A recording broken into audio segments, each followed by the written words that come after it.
Hello and welcome everybody. My name is Melanie Dizon. I'm the Director of Education and Research at the Davis Phinney Foundation. And if you are here for the Speech, Voice, and Parkinson's webinar with John Dean, you're in the right place. Hi, John, how are you? I'm great. I'm Awesome. glad to be here.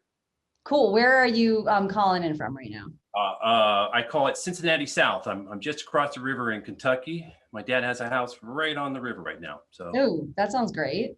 That sounds awesome. I'm super excited to talk about this topic. It's a very popular topic. It's one of the more registered for webinars we've had in a while, which is saying a lot. We're going to get started. I just want to let everybody know as they're getting on that we are going to, John and I are going to have just sort of an interview talking about lots of things having to do with speech language pathology, voice, and Parkinson's. And then throughout the time, you can speak to us through the chat box. So if you see the bottom of your screen, you'll see a little icon that says chat.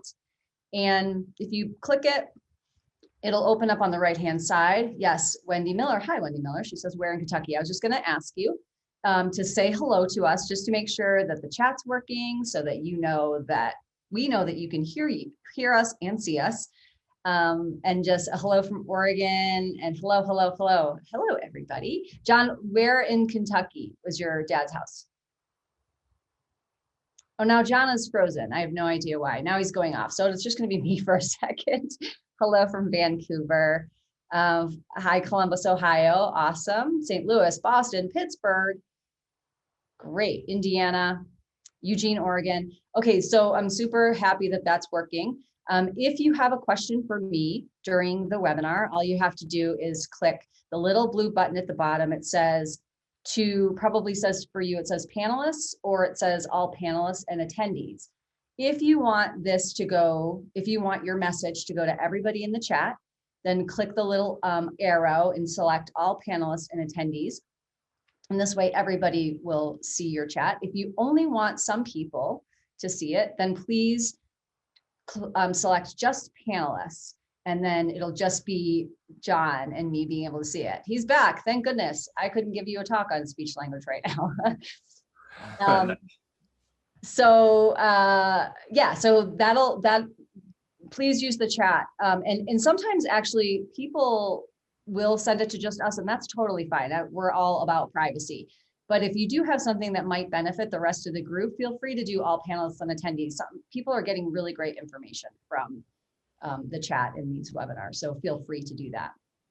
You will, if you're on this call right now, you will get a recording of the video, the audio, and you'll also get the transcript as soon as those are available. So we'll be sure to send those to you. We will also send you any notes or links that we talked about, any research, anything that was external that we shared. Those will come in the show notes for this as well. Okay, so don't worry about missing those. We're keeping good track of all of those things.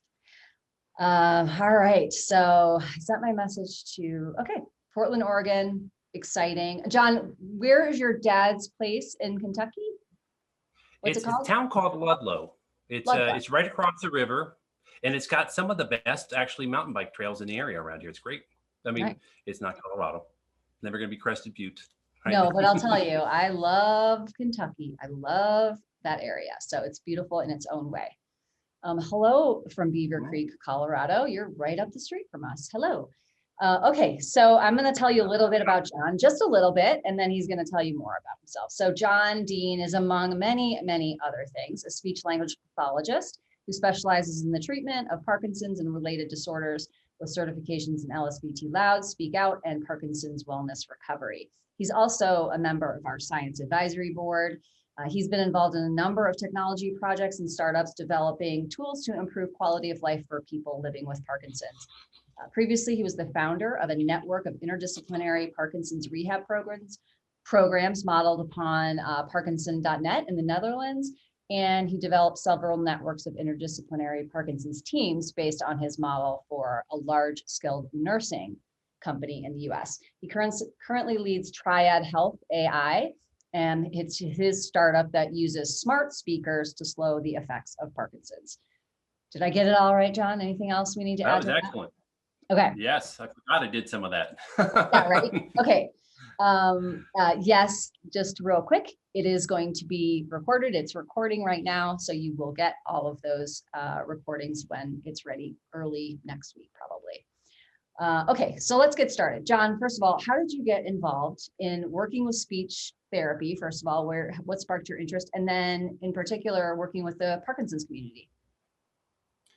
Yeah, it's kind of strange because I came to this as a second career. I'm a late bloomer, as I like to say. And I was actually a professional musician for a number of years. And I had an injury that ended my career. I had a problem with my hands, and it meant I couldn't play. And, I was teaching up at the University of Dayton at the time, and because I couldn't play anything, I would start singing things. So I'd had my hands and I'd play the chords, and then this is what I wanted to do for the improv or whatever we're doing. And I had no technique. I injured myself almost immediately, right? I mean, very quickly, like, oh, wait. And then I went down to a very well-known vocalist, which is a speech therapist that specializes in voice. And just liked what he was doing, and he was brilliant. So it got me interested in the field. So I went to grad school here in Cincinnati at the University of Cincinnati. Had to do all that leveling stuff. It was painful, but at the time my hands were still quite damaged. I had a lot of issues, and so I was using speech recognition software and did some research. Actually, I got a grant here while I was here and did some research, and then moved to Colorado to work with another team out there, an electrical engineer. And when I got out to Colorado, it was amazing and I loved it. And then that engineer got the endowed chair down at UT Dallas, and I opted not to go with him. So I started back into practice. And I was working in a skilled nursing facility in a nursing home. And I knew I wanted to get better familiar with how to help people with Parkinson's. And luckily, LSVT was half the founding team is right there in Boulder. And so I did the training, and they were just setting up a program that combined the LSVT loud with the LSVT big. They were going to make a hybrid program. That never came to fruition, but it inspired me. And so I started a Parkinson's team, and then that did very well. So we started another one, and eventually that's the network. I really very much modeled that network of interdisciplinary teams on the Dutch model, on the Bos Bloom, ParkinsonNet. And their whole take on things was that nobody living with Parkinson's should have to travel more than 20 minutes or so to see a therapist and a nurse that knows Parkinson's. The doctors are still at the hospitals. Dr. Bloom's hospital is down in Nijmegen near the border of Germany, but there was always a therapist nearby. And that's kind of what was going on in Colorado at the time. We had a lot of great doctors, but they were all down in Aurora and Inglewood. So if you're practicing in Boulder, or eventually I was in Longmont, that's a 45-minute hour drive. So we did that. It was great. And that program did very well. But by the time I was getting that growing up there, I started working on a startup that I was building an app that would measure symptoms of Parkinson's, working with a great engineer in Boulder. And then what happened there? Oh, that app got a bunch of awards. We were really happy with it, but no one was using it because I think apps are very difficult for many people with Parkinson's due to the form factor. And I left to go to a project with the foundation. And then after that project, I went and started the next startup with my now wife, with Josefa Domingos, Portuguese physiotherapist extraordinaire, where we do our dual task exercise that we've been collaborating on. And we use those devices to help with it. So that's kind of where it all started there. Yes, great. Yes. Great. So a couple of questions came in there. Yep. First of all, what instruments did you play? I had a classical bass. I was an upright bassist. I had a classical degree. Played mostly jazz, taught mostly jazz, and played electric and all that other stuff, but mostly upright. Okay. Not playing anymore. Yeah. Yeah. Okay. And Lee put some information about LSVT, but I think part of it is, we're so used to saying it all the time, and not everyone's used to hearing it. So John, can you tell people what LSVT is? Well, okay, this is so interesting because LSVT Loud now started off as Lee Silverman Voice Therapy in the early mid-'80s. And it was a situation where a woman named Lee Silverman, living with Parkinson's, was dealing with the quiet voice that many people associate with the disease, with Parkinson's. And collaborated between, I believe it's Cynthia Fox in Tucson and Dr. Lori Ramick in Boulder. And they came up with a program that increased the volume and started to get some good outcomes. And I mean, that was 1986, I think, maybe a little earlier. I'm sorry, doctors, if I'm misquoting it. And it's gone on to get 4 lines of NIH funding, multiple grants. They publish so regularly. Like Dr. Ramig sent me a study recently. I mean, they published in top journals. They have some of the only level 1 evidence, which means a randomized study that's double blinded, which is almost impossible to do in our field. Like they made a sham protocol. They trained a bunch of graduate student clinicians and had them do that, and then they compared it to their real therapy, and that's almost impossible to do in our world. So that's Lee Silverman voice therapy, LSVT loud now, because they made a physical therapy variant. It was a postdoctoral program for Dr. Becky Farley, who went on to build Parkinson's Wellness Recovery. So it's the lineage is, I always like to say, I think we're really here because of the work of Doctors Ramig and Fox, because they came up with that concept and they've done a great job of researching it. And now I think we've all taken it and we've run, and I don't really do their exact approach anymore. And if I don't do it their way, I never call it LSVT because they're very careful about that. Mm-hmm. But I am always informed by their research and their efforts. Yeah, that's great. Lee, actually, if you can put up the link. Yeah, there we go. She just put it up. She's reading my mind. Okay, Yeah. so Oh, yes. Let's start with, what does a speech language pathologist do for people with Parkinson's? What are the things that you help people with specifically? Okay. As a speech therapist or speech language pathologist, and I use those pretty interchangeably. I think one is a term of art, but I think most people call us speech therapists. It's going to deal with communication for sure, first and foremost, and that could be the quiet voicing. It could be difficulties producing certain sounds. It could be some of the language related parts of that. It could be a lot of other things on that pathway. So communication is probably first and foremost. As important in my mind is swallowing issues, and swallowing problems are very common. I think our research is really littered with studies that show when people ask a person with Parkinson's, are you dealing with a swallowing problem, and they don't identify it, and maybe even the clinician does what we call a bedside, where they look inside their mouths and they do the things you would do without the instrumentation. They may only identify it in half the time or even less. And then you put them into a suite and you do an instrumental exam, and there's actually almost everybody has it at some level, depending on what the problem is. So communication, swallowing dysfunction, and then cognition. And cognition, I would say, as it really ties into language, although I do a lot in my practice with a physiotherapist and we collaborate a lot. So we do an awful lot with attention and alternating and working, sustained attention and working memory kind of stuff.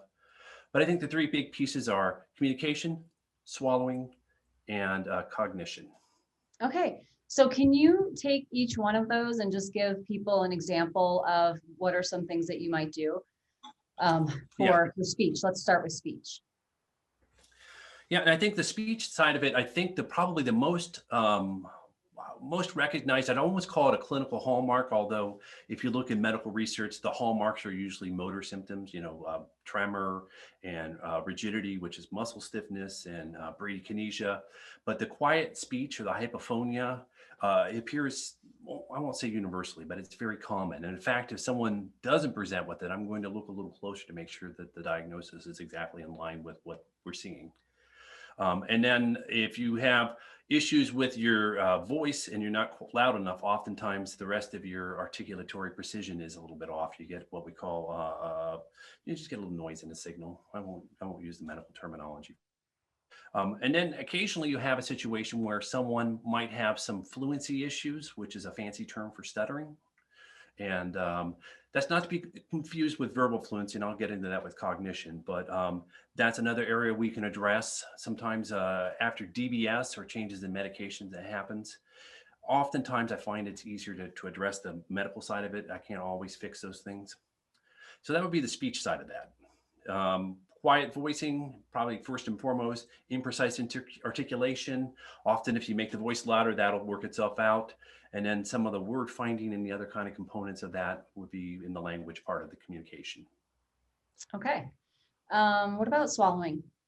Yeah, swallowing is interesting because, again, it's very under-recognized. People often don't recognize a swallowing disorder, but then they tell me I have trouble with my pills, feeling like they're getting stuck here sometimes. That pill dysphagia. Sorry.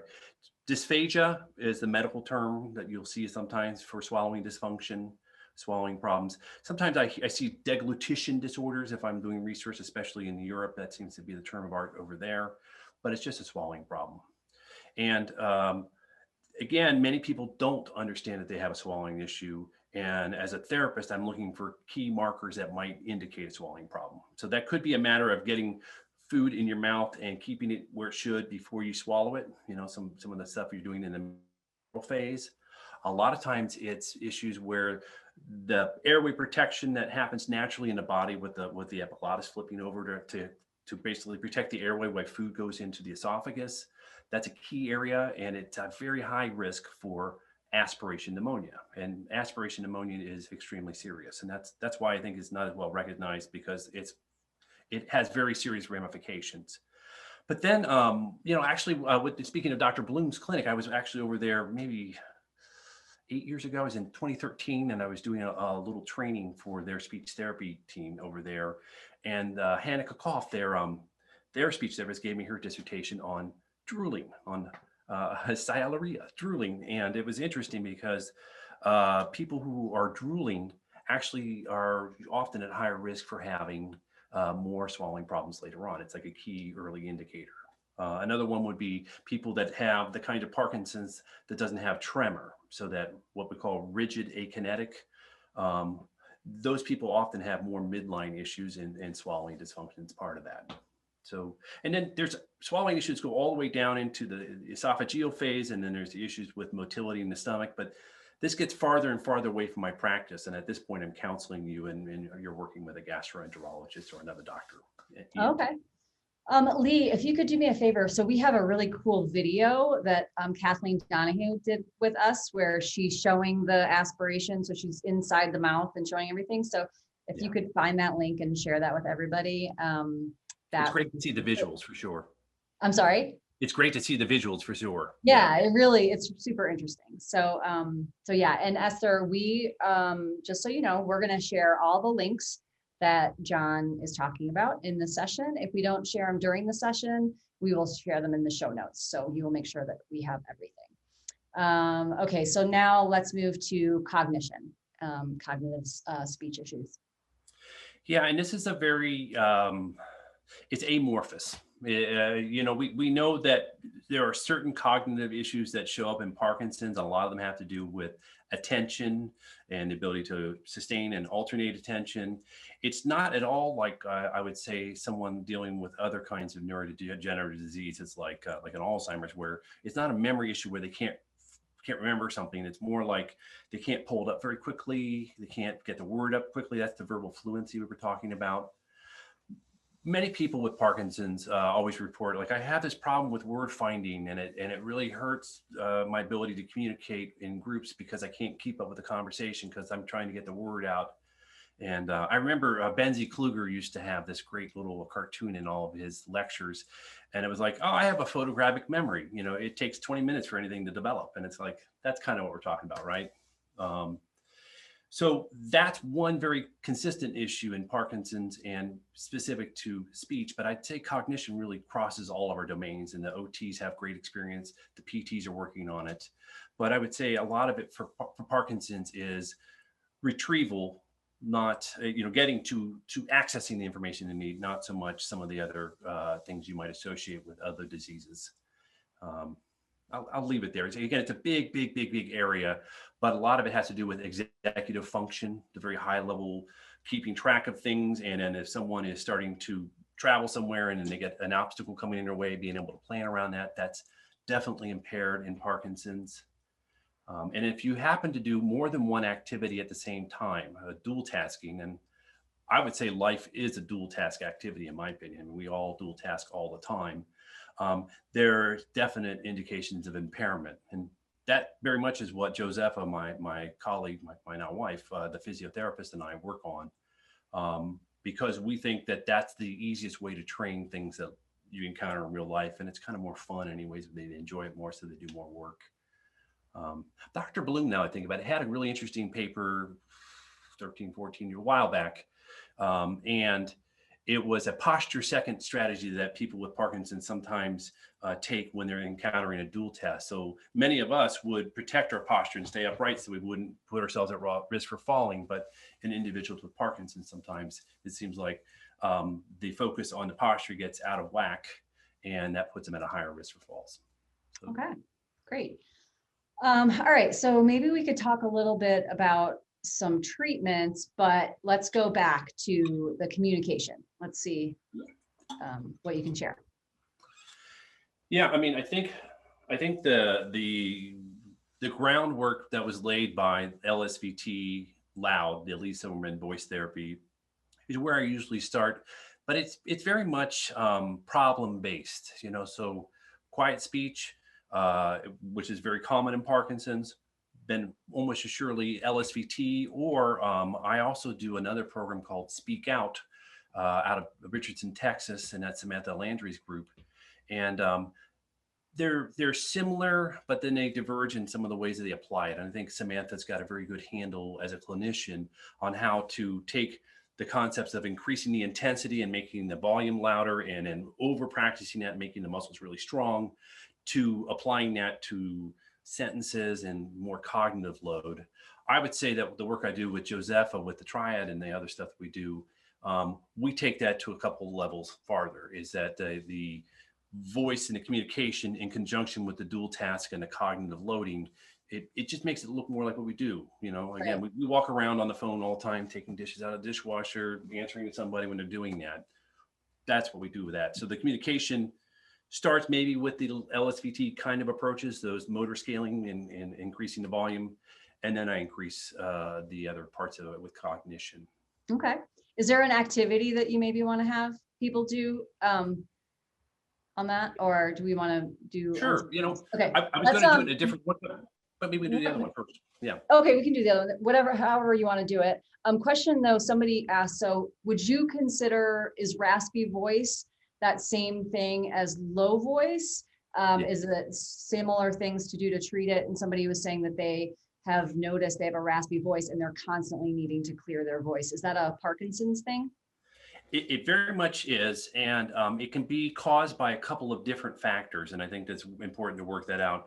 So when you have a raspy voice, if your vocal folds are supposed to come together and they push sound, and then you push air through it, and that's how it vibrates, we shape those vibrations into speech sounds, and that's how we talk. That's how we make language, right? Or at least speech. And if those vocal folds are open up a little bit, then they get a lot of noise in there. You know, you're basically getting some white noise. And as a result, you don't actually get a clean signal, and it gets a little bit raspy. And that's one side of that. Another part of that is if they get more and more weaker over time, you're not using it as much. And particularly if you can't communicate as well as you want to, maybe you don't communicate as much as you should, and then the atrophy breaks in there, then those muscles become even weaker. And when you have to call upon them to use them in a louder voice or in a setting where there's a lot of things going on, you use them in an unhealthy way. You really push and you shout, you do the things that you abuse the voice, and that can lead to some of that as well.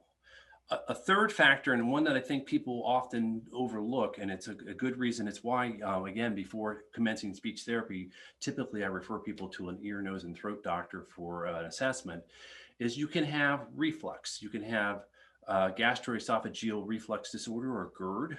You can also have laryngopharyngeal reflux, or LPR, where basically the sphincter that keeps the stomach acid from coming up into the esophagus is lax, just like it is up here in the vocal folds. And that acid will come up here.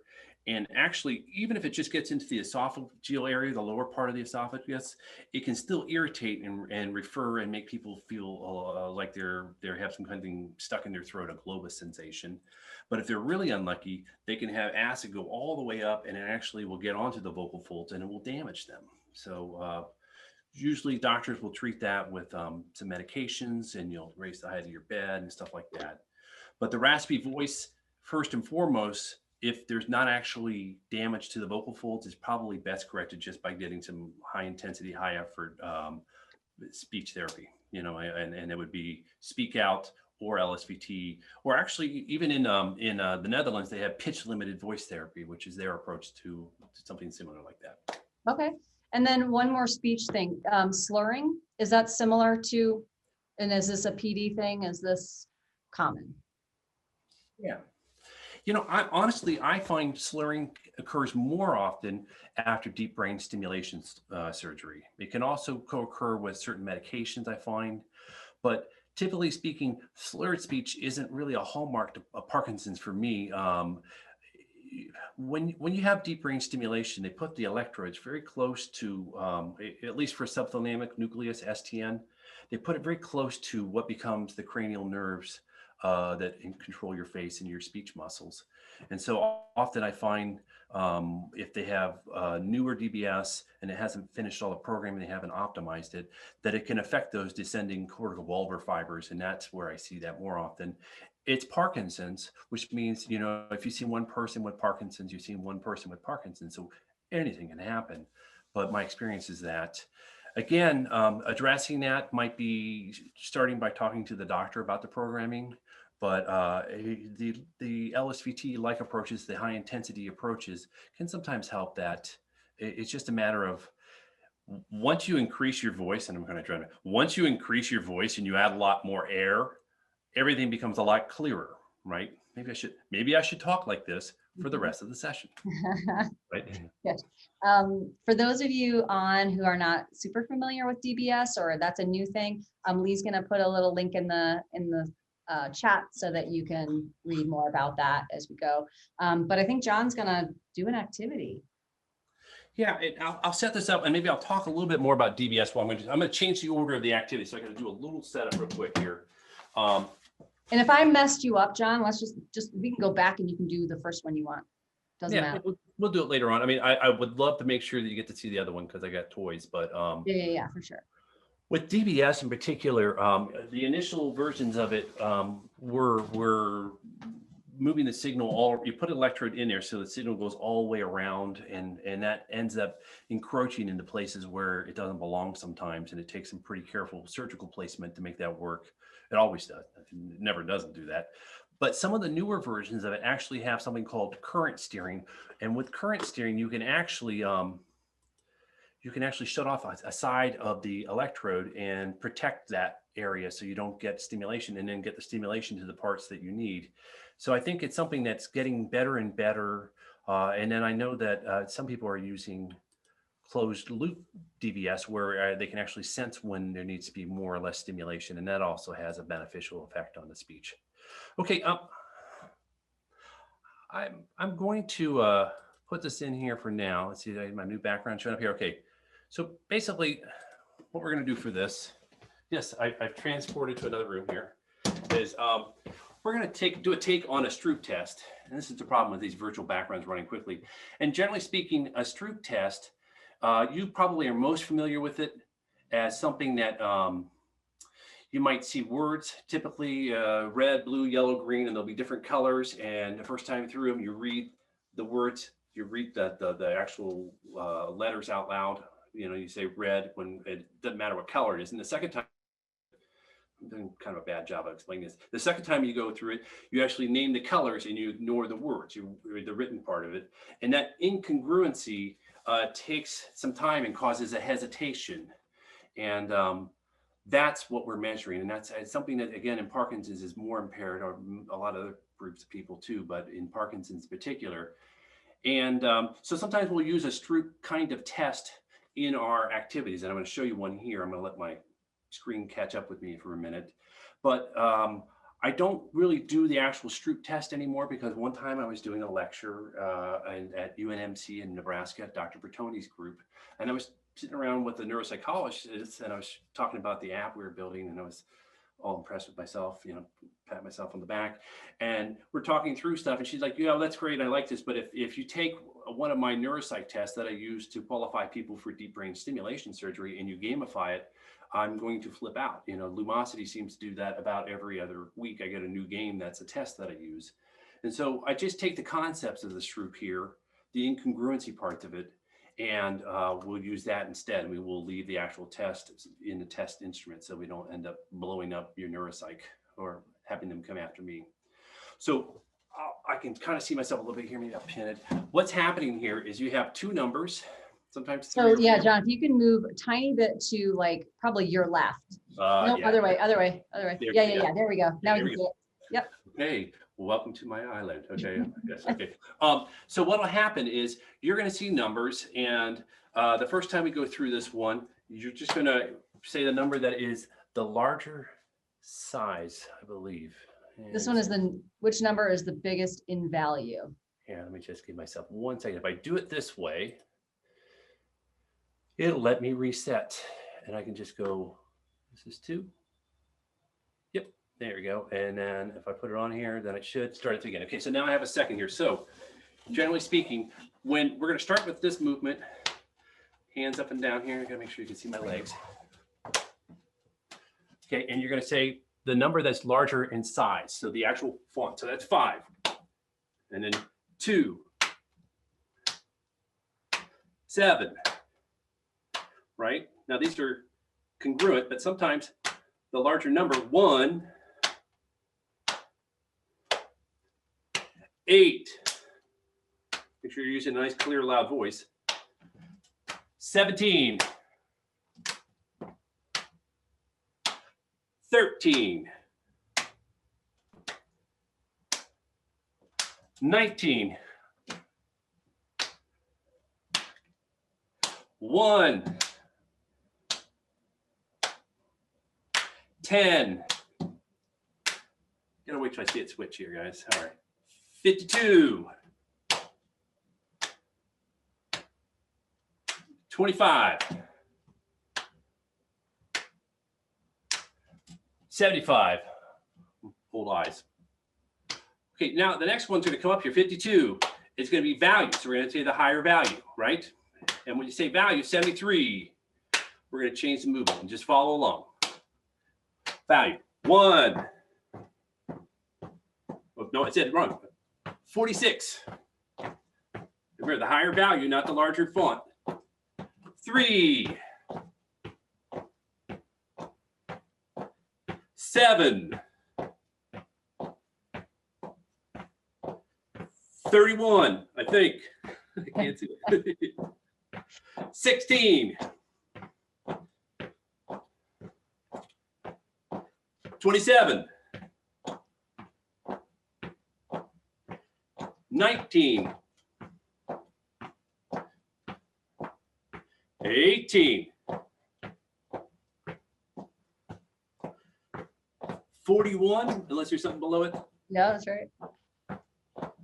29.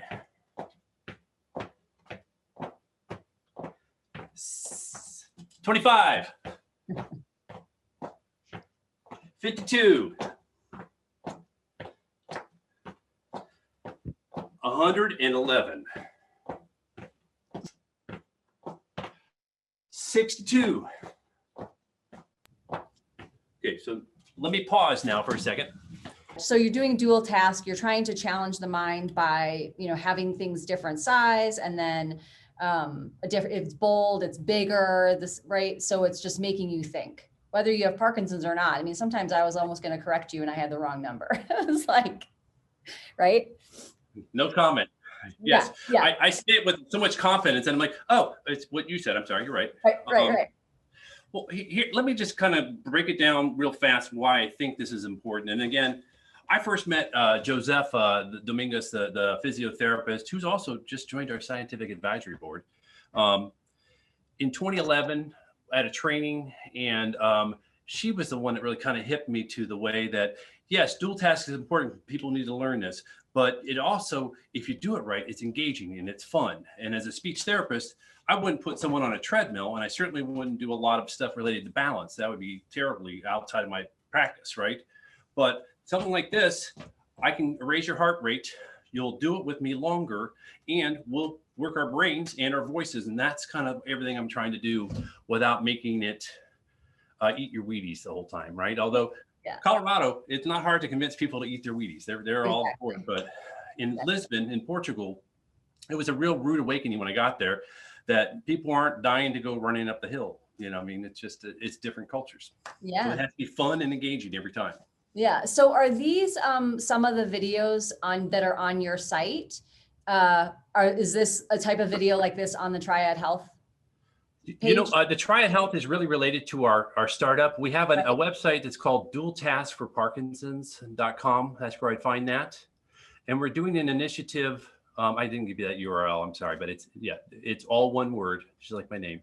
And it's also things we've been doing as part of the exercise cast and the initiative we do online for people to exercise at home during COVID. Okay, great. So Lee will put those up and then you guys can check out those videos. And just so for people with that are asking questions and I haven't answered them yet, it's because we're gonna take a little bit of time at the end to ask questions. So rest assured that we'll get there. Okay, so John, this is a big question that people have. How do people know when it's a good time to see a speech therapist? So some people have said, you know, I don't know, like, do I wait until my speech gets really bad? Is this something like Parkinson's where we take like a benchline kind of test? Okay, cool. Tell us about that. I hear both sides of those. I hear people saying both parts of that.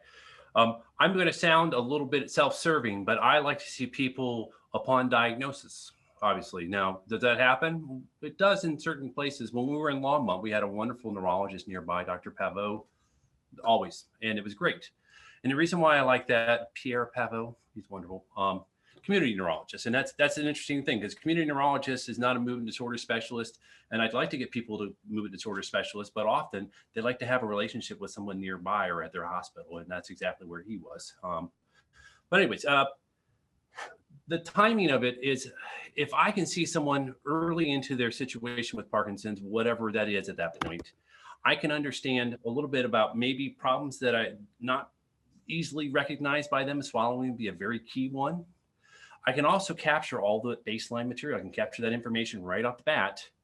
And that allows me to look in a year, in 2 years, in 5 years, and we can see if there's something that's becoming a red flag area, you know? And then this is not exactly related to Parkinson's, but right at diagnosis, there are some lookalike disorders, some atypical Parkinson's. And it's nice for me to be able to understand immediately if I see something that I could red flag to the doctor. I would never deign to be like, oh, this doesn't look right. This is probably this. But I would in my report say, hey, doctor, I saw this. And I think these are the things I might be watching. And then I would, you know, as you do follow-up care, if it changed into something more concerning, I can let the doctor know and I'll certainly communicate with the person. So like it earlier, I will say that just like anything else in the world, it's much easier to treat a problem early when it's mild. You know, I always like, do you change the oil in your car or do you wait till you blow the valves? You know, it's like, when do you want to do that? And it's harder to get back what was lost. It's much easier to maintain what you have, right?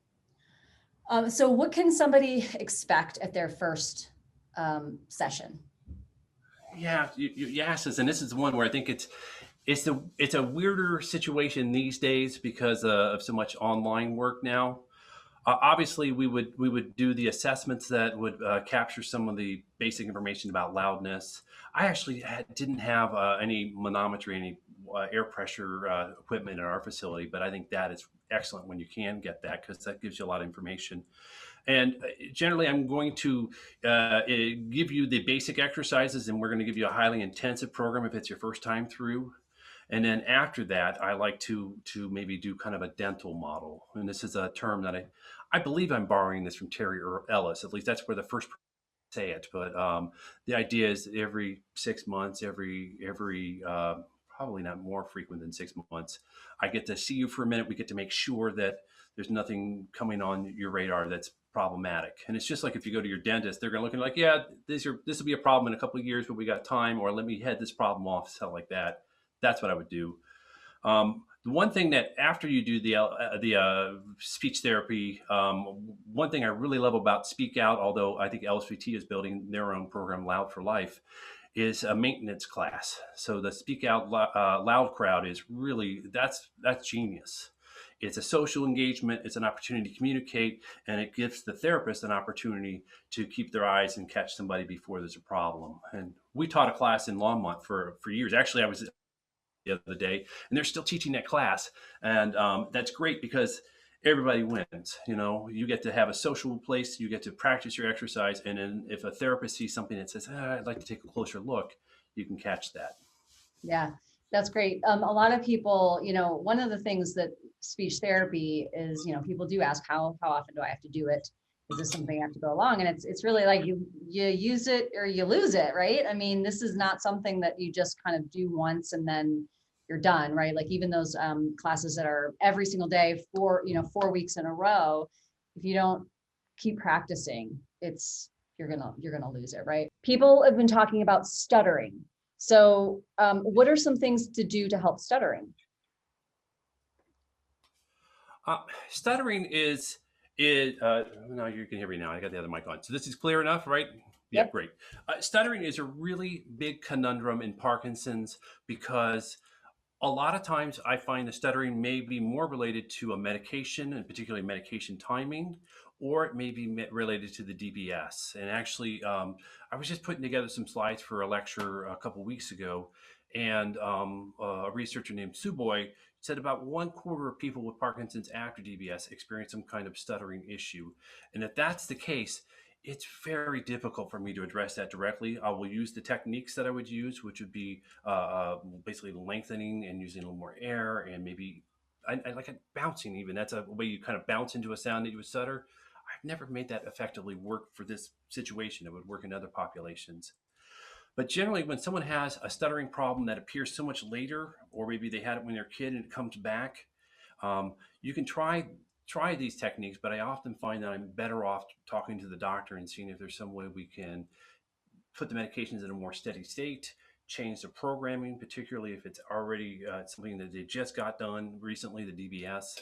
And then otherwise, traditional fluency techniques, which is going to be a lot of using more air, more relaxation, and not so much fighting the sound so much. I won't be able. You're not going to drill on a problem sound over and over Right. again. I don't think that'd be effective. Okay, great. Some people, they feel out of breath when they talk. Is this something that speech therapy can help with? Absolutely, and that gets back to that initial vocal bowling where you're having this issue where the vocal folds aren't all the way tight, so you aren't getting all the sound that you could be getting, and it's less efficient. And that is something that for sure, if you do good LSVT type approach, speak out type approach, those muscles will get a lot stronger, and you'll be able to do it more efficiently. You won't get Okay, as tired. great. What about spasmodic dysphonia? Yeah, adductor spasmodic dysphonia is within the movement disorders family. Again, it's Parkinson's, so anyone can have anything plus Parkinson's. It's difficult to address as much with therapy. I think most people end up doing Botox to the areas. Again, if I were going to do it, it would be an easy onset approach. It would be the same thing I would do with someone like a paroxysmal vocal fold issue. So yeah, you could do an easier onset, but again, I think if that's a case and you're dealing with that, you need to really start with the doctor because there might be more effective approaches. It's a tough one. And Diane Rehm, the person from Washington who had the radio program, she dealt with it for years, and I think ultimately she would get Botox treatments. I'm sorry, not Botox, Myoblock, botulinum toxin, and that was her general way. And I've seen other people. I did see someone who went to California and had a surgery where they actually had a recurrent laryngeal nerve cut and resected and put back into place to reset it, and that provided her with some benefit for like a year and a half, and then it came back. And my take on that is that's very extreme surgery that could end your ability to communicate. So if it's not a cure, I'd be leery of it. So it's a difficult Right, one. great. Let's see. I'm going through all the music things. Someone mentioned singing in there. I saw singing is exactly what I mean. You not instead of speech therapy, but treble clefs, choirs. There's a lot of. I think David Leventhal actually has a choir program. Judy Spencer's doing a choir program. I'm adding this into my practice. I did a choir actually in Lisbon for a little while, just for fun. Right after I came back from South by Southwest. But singing's great. If you can get on a phone, there's a lot of karaoke apps, and if you get onto YouTube any song you ever want, plus karaoke, it shows up there and you can practice it that way. Right. Yeah. So this is probably a little bit of cognitive. Someone says, my husband has had difficulty processing group conversations, but lately now can't process when this person speaks to him. Sometimes they have to repeat the phrase 2 or 3 times. Is this, where does this help come from? Is this a... Yeah. I mean, I think this gets into some of the real attention-based processes in cognition. It can be difficult to keep attentive, especially if you got a bunch of competing stimuli. So you got noises here, people talking, and you're trying to attend to that person. If it's progressing, and if it's progressing quickly, I'd be talking to the doctor, or are there medications they're taking that may be making them less attentive? Sometimes the medications can make it a little sleepy, even like higher doses of dopamine agonists can cause sleep attacks or something like that. Could you be dealing with something like that? That's all doctor stuff. That's way out of my scope of practice. So I would point them to the doc for that maybe. Okay. You can certainly do cognitive kind of interventions like we do, and hopefully that makes makes you better at it, but I don't think it's going to solve it. Right. So people asking, how do they find a good speech therapist? Now, so obviously you can go on to places like LSVT Loud and you can search their directory. Is there anything else, John, that's a really good place to find a speech therapist? Well, the International Parkinson and Mood Disorder Society has actually, that's the general governing body for all Parkinson specialists internationally, maybe about 8,000 members. That's a good place to look because those people, if they're part of the MDS, then they're probably pretty high level. If you're going to go look on the LSVT and the Speak Out websites, if you can find someone who's got both, that's your Parkinson's nerd. That's what you want. Great. And yeah, that's where I start. Okay. How do I get more sound to come out of my diaphragm? I think that's part of the, the programs and the programs that will help you with projection and loud, Sure. right? You might check out expiratory muscle strength training, EMST. That's a breath trainer. I have one around here, and you put it in your mouth and you blow through it. And once you get to a certain amount of pressure, it opens up. Its initial research is stronger for strengthening these muscles. Is that the EMST one? Exactly. Okay, yeah. So EMST. we will put the link in there for that one. Somebody was talking they about. They have a new one that's happened. Go ahead. You got it. Go ahead. They have a new lighter version. If you tried it before and it was too intensive, they have made a lighter version. They listened to all of our feedback and said, please, I got some folks that would really love it, but they can't start at 30. They got to start lower. Okay, great. Yeah. Some people said that, the tiredness of working on their voice a lot. So somebody said, after working on my LSVT, my voice is too tired to talk to other people. Is that common? And it kind of makes it difficult to decide when to work on these issues, because it's not just a easy thing. I mean, I'd say that for a lot of exercise, when I was volunteering at one of the boxing programs down in Denver, and it's the same kind of thing. People come out of it and they'd be wiped out, and we learned how to calibrate how much and maybe some breaks. Even when we do dual task stuff, we will do something really intensive, and then we'll slow it down and we'll do something with some music and have fun. And if you're working with a therapist and you're telling them that, hey, I'm tired at the end, they can probably tweak it.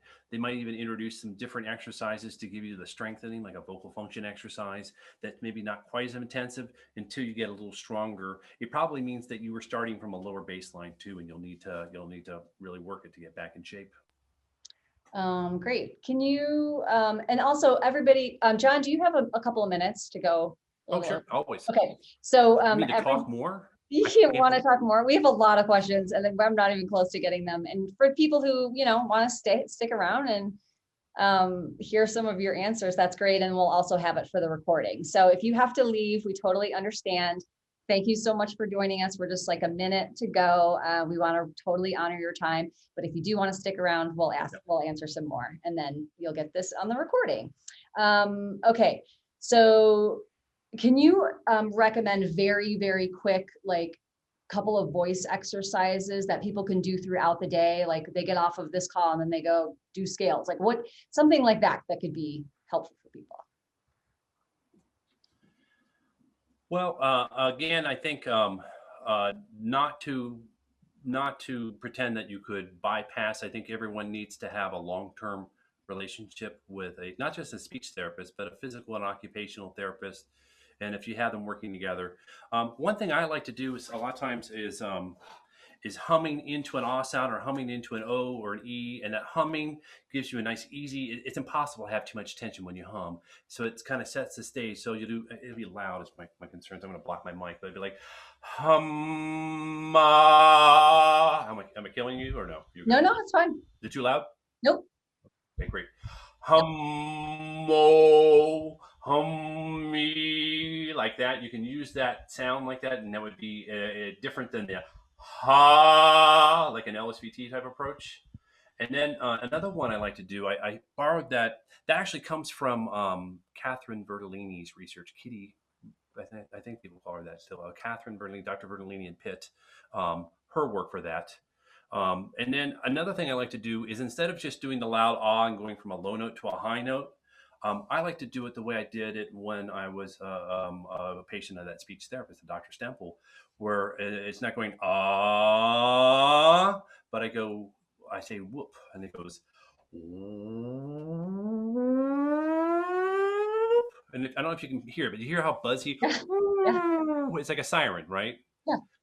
That's interesting because it gives a lot of the same benefits without being quite as loud, and it's not as intensive. So the word on the way from the low to the high is whoop, and I go whoop. And then if I go the other way, I say boo.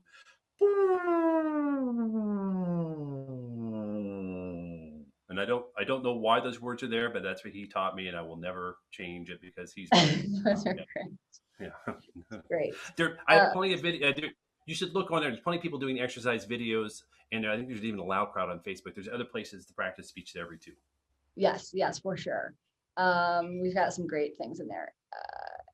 Have you ever heard of anything where cannabis or CBD is helping with soft voice? I mean, everything's so anecdotal, but I've never heard that. I'm just curious. I've never heard that at all. Well, and you and I were at one of the very first federally sanctioned conferences on marijuana for Parkinson's, hosted at DIA, and we had John Stossel coming in from Vancouver, and we had Benzie Kluger. Benzie Kluger, who was leading that. And I think what they found that CBD might be possibly the thing that they're going to research to have any benefit. Certainly not the other kind of marijuana. The part that the kids smoke is not going to have any benefits at all. Smoking is not going to really be very beneficial while I'm on that soapbox. But specific to the voicing, I've never heard that because CBD tends to make people a little slower and a little bit less active. And so I would imagine that would hurt that. It's a little Benzie made the point of that. He said, yeah, and endocannabinoids derived from marijuana, which will be turned into pharmaceuticals, will probably be where marijuana makes its benefit for Parkinson's. Smoking whatever you can get at a dispensary is, if you enjoy that, I'm not judging, but I don't think it's going to benefit your Parkinson's. Yeah. Yeah. A couple of people asked about exercises to help with swallowing, and again, this is like, yes, see your speech therapist and do all that, but is there anything that people can do? You know, honestly, I think that's one where I'm a little bit more leery because there's a lot of things that go wrong. Yeah. I mean, there are exercises that they'll show you, and I don't even use this one very often anymore. The Masaka, where you bite your tongue and you swallow like that. That's an old one, but let me beg off on that one because I think that one is the ramifications of you have a swallowing problem and you haven't addressed it with a speech therapist. Get to a speech therapist. It's very important because if there's a problem, it's one of the few ways that it could get to an aspiration pneumonia, and that's very serious. And I don't think you should kid around with that. Right, for sure. Sorry to be all stern, but that's where I'm at. Are there ongoing treatment groups? Yes. So a lot of these things are online, and you kind of start with a cohort and you work the whole way with the cohort. And I know a lot of people have like, oh, well, we were friends in that class and we've stayed friends. So they're definitely that. I would check out the Loud Crowd, the LSVT, all of those things for what we can do online. Absolutely. After aerobic exercise, I'm not tired, but my voice is more hoarse. Is that fatigue? Is that something that would be exacerbated if you have, lower voice to begin with because you have Parkinson's? Are you breathing through your mouth a lot? Are you working that hard that you may be drying something out? Are you not hydrating properly? Are you doing exercise that is maybe exacerbating an existing gastroesophageal reflux? Those are three factors I've been looking at right off the bat. I would say, generally speaking, aerobic activity is going to benefit so many areas that I would say that if you're having specific speech issues, I'd be looking at what's happening during that class because, like facial masking, people ask me about facial masking quite often. And there's not great data. You can certainly work on range of motion, but there's no good data that just doing face exercises is going to do anything. But aerobic exercise will Right. have much more benefits for that. Yeah, absolutely. For people who are asking about the links, yes, we're gonna absolutely give it all to you. All in there. No problem. We'll leave it all. People are saying thank you. They have to leave. They're sorry. Let's see. How can one handle speech therapy during COVID? Well, I think, there are speech therapists that are doing speech therapy online, and there's certainly the classes online. So check those out for sure. I'm not doing any medical therapy right now. I do a class once a week, but there are people. Actually, Medicare has made a variant, so you should be able to do it. But they're going to change it. That's an advocacy thing. I think we should be considering is that once COVID's over, they're going to say, well, we're not going to cover telepractice, and I think it's a terrible idea. But right now, I think it is being covered. Yes. Yeah, we're actually doing a telemedicine webinar next month. Yes, you are. And there's a lot going on in advocacy right now for that. And yeah, we are keeping a good eye on that. Hopefully they do not take away some of the things that have been so incredibly beneficial for people with Parkinson's and lots of other diseases, certainly. Let's see. Okay, yes, someone said having a neuropsych evaluation is a great baseline for cognitive issues for sure. So great. Do you see a lot of cough? Do you see a lot of cough issues with people with voice issues with Parkinson's?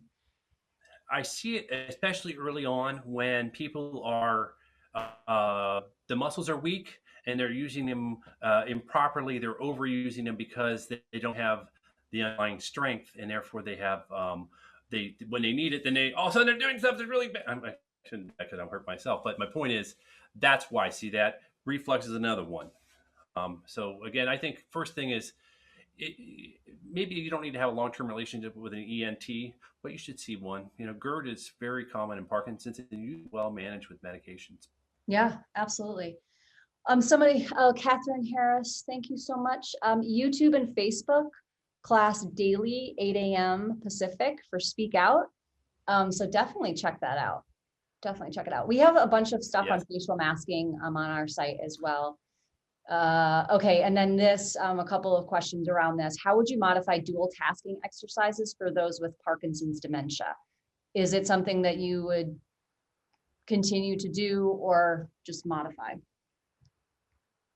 John?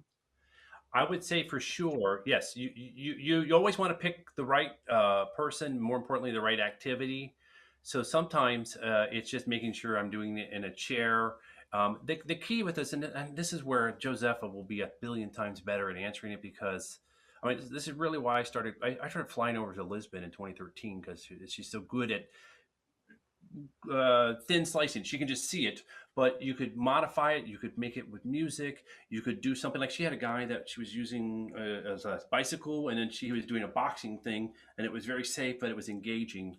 But the dual task shouldn't be done in this kind of like, well, you got the level 1, now level 2 goes here, and then level 3, it's not an erector set. So it's a lot of capturing a flow and being in the flow the whole time, and then the session's over, and the next time it's a different flow, and you're in that flow the whole time. And again, she's a genius at this. I'm still learning from her daily. Okay, well, we'll have her on. We're going to have her on a webinar so she can parse all the rest of it out. I'll be here. Yeah, we just put a link there. She just joined our SIB, so we're really excited to have her, and we just put the link to her bio in there. Thank you. Yes, thank you so much for everybody for being here, and thanks for sticking around longer, John. Really appreciate it. I hope we answered everybody's questions. Good. Thank you. Awesome. Thanks, John.